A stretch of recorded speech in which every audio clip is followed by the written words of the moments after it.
to this wonderful establishment. This place has been here about a year, getting ready to celebrate a second year anniversary. We're glad to support black business here in the neighborhood in Fort Worth. Can y'all give it up for small businesses in the house? About to start the show. My client. My name is Kenya C. I am a regular staple here at West Jack since the day they opened. We've been performing here. My poet's going to be coming up here in just a moment. moment. Very Kenya's kind of give them a little information. Very good at supporting local. I was trying to find a big SAT word. That's okay. Has been very good at supporting local artists. So can y'all give it up again for this wonderful venue? Promise. So on Friday nights, if you're looking for somewhere to go and you want to, puff and pass and, play a little bit, you can come hang out here at West Jack's. Right here in this corner, there's always an artist. Tonight, I am featured. My name is Kenya C, and this is Mr. Patrick Wright, and we are AHYONZ Acoustic tonight. We have a very special guest. Before I get started, I need everybody, if y'all could lend your attention this way. We have a young lady who's going to come and give us a little bit of spoken word. She is a very, very prominent young woman here in the community.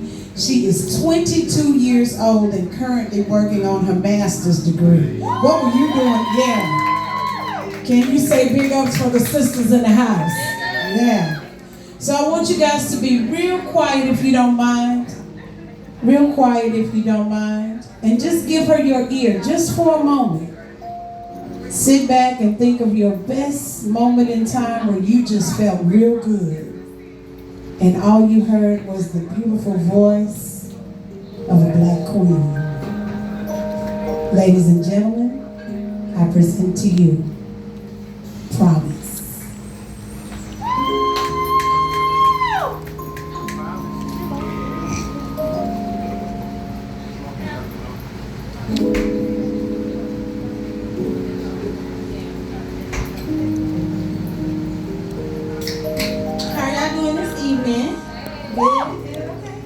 So this is my first time, as Miss Kenya stated. I am Promise Noellee, and I am a poet from Dallas, Texas. So I'll be doing two pieces today. So the first piece that I'll be doing is I Used to Love Him. And if you are familiar with Erykah Badu's Ode to Hip Hop, it's very similar. It's basically her love to music, to the arts. And this is my ode because I love my art, my passion, which is poetry. So I hope you guys enjoy. I used to love him. The time came when I was 6. I was fixed on the melodies colliding with the silent cries of my pain. It enabled me to become in tune with sounds that echoed far beyond this room. I mean, I felt in love.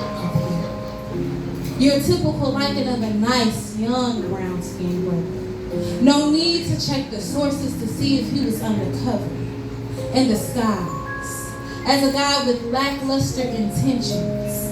I started to indent every line with the surprise features of stanzas. Could it be? My thoughts turned into spoken word with usages of he and she, and what could we be if I read in between his lines? Oh wait. Stand beside me. This pretty round thing growing from the tree of knowledge, but to expand upon that, she went to college. In hopes that one day he'd grow to love her, she picked up that pen. Discussing of trials, hopes, and sins, a conventional confession that felt very necessary when I used to love her. That's the end of the first piece. Yes, snap, snap, snap. I'm so glad y'all know. And again, the name of that piece is When I Used to Love Him. And more spoken word and poetry is available on my website, blackpoetsociety.org. So if you guys are avid readers and y'all want to support a young black woman that is a poet, make sure y'all shop. Now, the second piece is dedicated to my black men. It is titled The Cops Are Coming. This is a very sensitive topic, but me, knowing me as a poet, it wouldn't be right if I didn't show my admiration and my appreciation and my resonates for what's going on in this world today. And again, the name of this piece is The Cops Are Coming. The cops coming. Every kid hid behind their fear, mouthing their eulogies to themselves, and whispers you can only hear by a listening ear. The cops are here.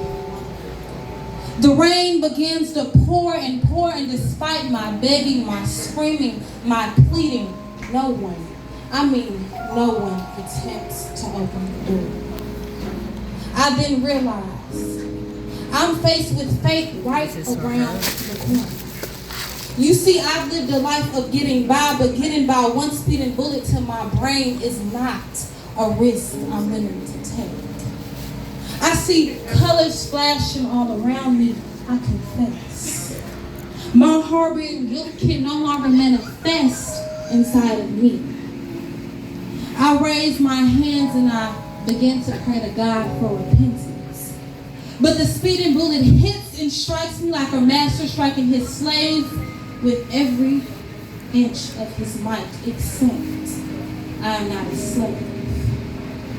I am not a human. I am a sinner.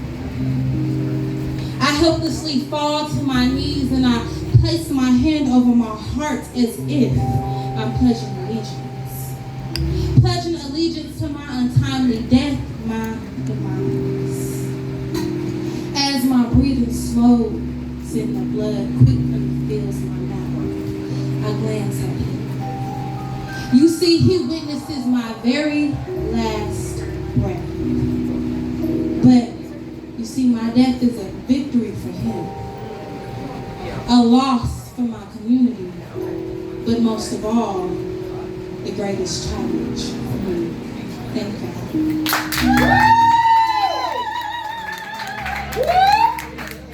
And stay tuned, I will be performing more later on tonight, but I hope y'all enjoyed those beautiful pieces. Again, the name of that was The Cops Are Coming. I can be found on Instagram at blackpoetsociety.org. That's BLACKPOETSSOCIETY. Thank y'all so much.